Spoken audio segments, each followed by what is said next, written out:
Here, as far as this video is concerned, with the unit number 2, belongs to paper number 7, semester 2nd, BS part 2nd. Here, as far as this unit number 2nd is concerned, it is related with the tissues and their classification. For example, tissues are there and tissues are classified into different types of tissues, and here this video is concerned with this tissue and classification of tissue. And in this classification, you know that tissues are classified into a different type according to their structure and their functions. As far as the tissue is concerned, tissue is simply defined as a number of similar cells or number of similar type of cell having some same structure and somewhat same functions are called as a tissue. That means number of cells combined together, it perform a similar function and having a similar structure, it is called as a tissue. And as far as the tissues are concerned, tissues are mainly classified as meristematic tissue and a permanent tissue. These are the two important tissue. In next video, we will related with, or we will discuss about the permanent tissue. But in this video, we are strictly concerned with the meristem and their classification, and this is about the only meristematic tissue. Then, as far as the meristematic tissue is there, meristematic tissue is a particular type of tissue. It is not just like other tissues like a permanent tissue, for example, parenchyma, collenchyma, xylem, sclerenchyma. These are the different types of tissue. These are simply called as a permanent tissue. But here meristematic tissue is a particular type of tissue and it is present in a particular region of the plant body. Then as far as this meristem is concerned, what is the meaning of meristem? Meristem is simply a group of meristematic cells present in a particular area, and this area is simply called as a meristem.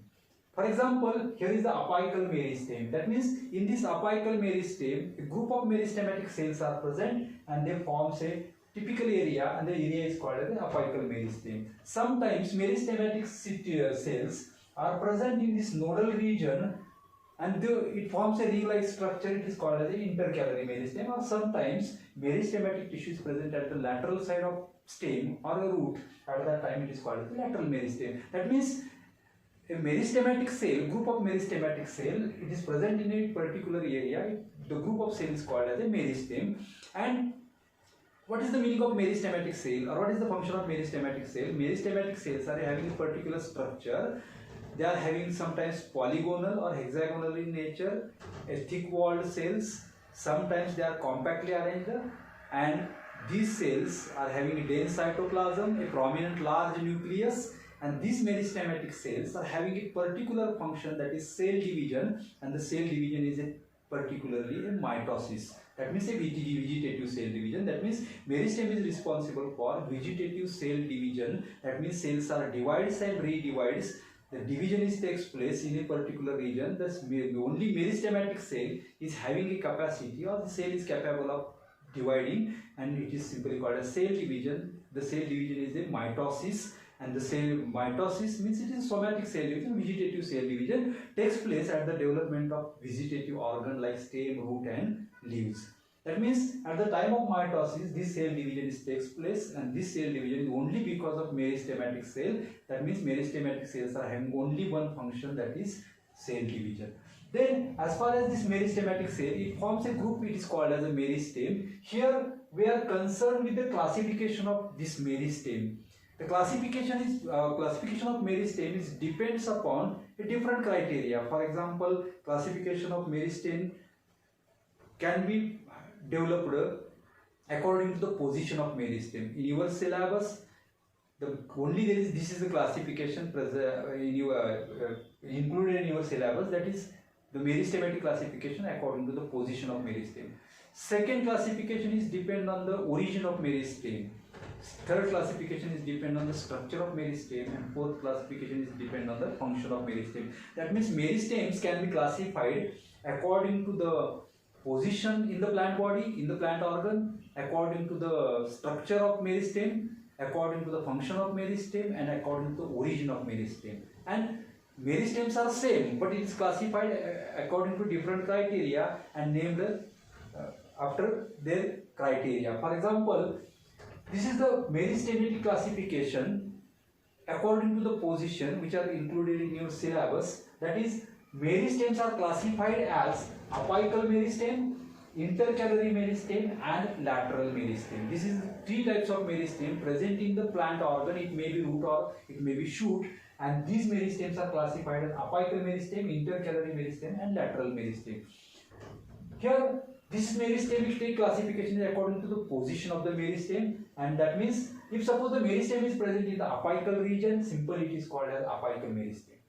If the meristematic present in the lateral side, that means towards the lower side of the axis, toward the lower side of the stem or root, at that time it is called as a lateral meristem. And if suppose in a particular plant, for example, the plants are having nodes and internodes, for example, sugarcane, jawar, wheat, rice, these are the monocotyledonous plant having a nodes and internodes. At that time, this intercalary meristem is situated in the nodal region. Just above the node it is present, and that is called an intercalary meristem. That means according to the position of meristem, meristem can be classified as apical meristem, intercalary meristem and lateral meristem.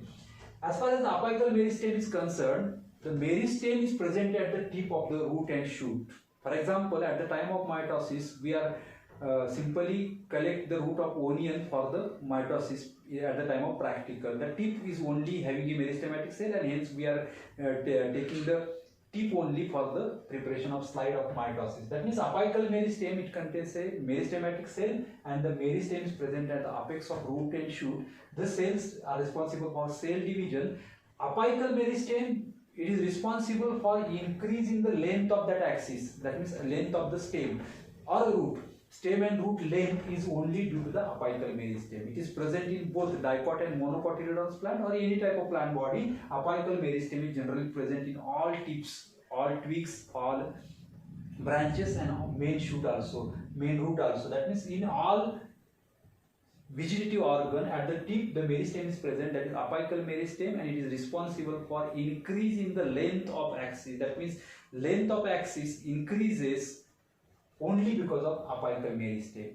That means apical meristem is present at the apex of root and shoot or all the branches, and it is responsible for increasing the length of axis, and it is present in all types of plants.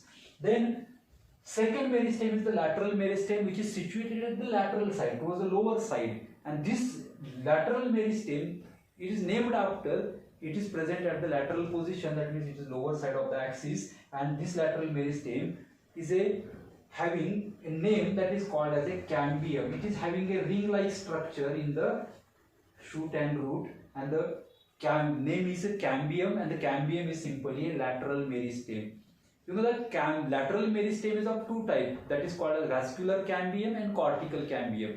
These are the two cambiums, ring of cambiums are present in the root and shoot, and these cambium rings are simply called as vascular cambium and cortical cambium. That means if it is present in between xylem and phloem, in between vascular tissue, it is called as vascular cambium, and if it is present in the cortical region, it is called as a cortical cambium or cork cambium. These two cambiums are nothing but the lateral meristem. These are the good example of lateral meristem, and the name lateral meristem only because the meristem is situated in the lateral side.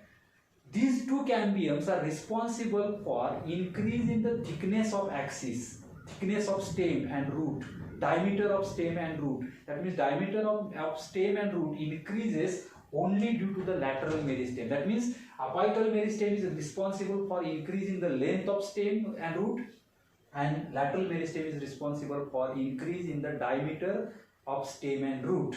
And third meristem, that is intercalary meristem, it is present in a particular plant. Generally it is present in the plant having node and internode like structure. For example, sugarcane, jawar or such a type of plants are having a intercalary meristem, and it is present in the nodal region. Just above the nodal region there is a ring of cambium, ring of meristem, and it is called as the intercalary meristem.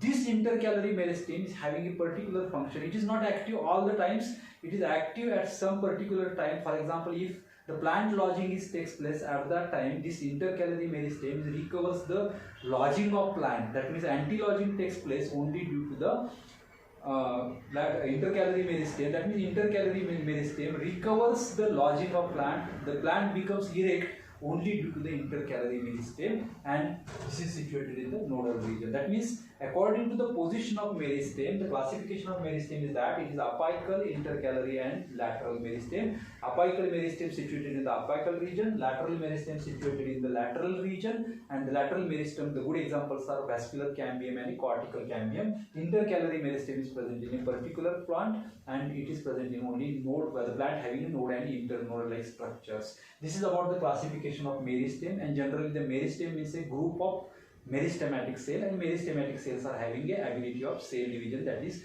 mitosis.